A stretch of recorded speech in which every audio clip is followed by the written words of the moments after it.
মানুষ আসলে পরিবর্তনশীল। কিছু পরিবর্তন মানুষ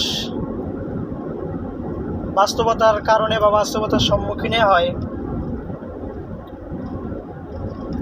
কিছু পরিবর্তন আছে যেমন অর্থের অভাব বা অর্থের পরিবর্তনের কারণে অনেক শখ আহ্লাদ বা নিজের ইচ্ছাগুলোকে কোরবানি করতে হয় বা বলি দিতে হয়।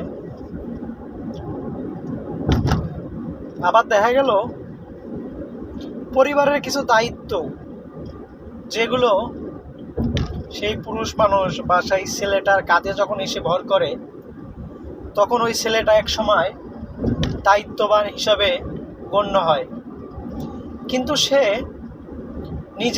নিজের শখ, নিজের ইচ্ছা, নিজের স্বপ্নকে বিসর্জন দিয়ে তখন সে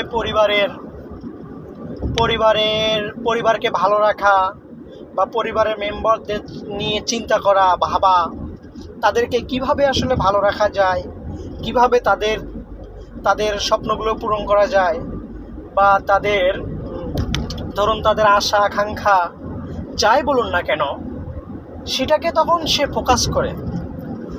নিজে চাইলেও কিছু করতে পারে না বা করা সম্ভব না।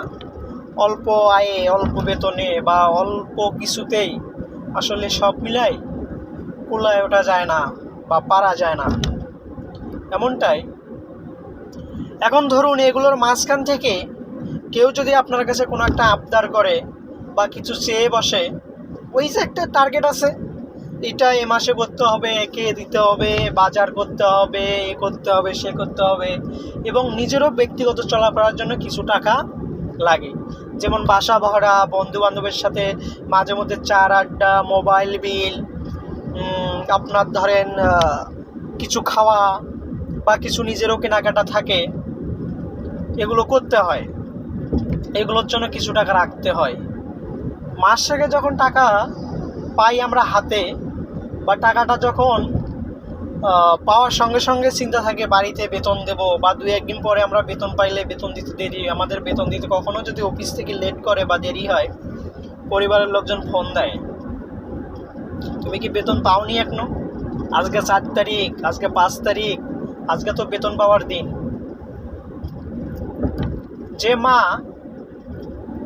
আমার বেতনের খবর বা যে বাবা আমার মাসের হিসাব রাখতো না আগে কখনো বা হিসাব করতো না, সে বাবাও এখন আচমকা ফোন দেয় বা বলে অমুক দিন তো বেতন হবে বা বেতন পাবা বা কবে বেতন পাবা, টাকা দিচ্ছ না কেন, কবে দিবা, এইরকম একটা প্রশ্নের মধ্যে থাকি।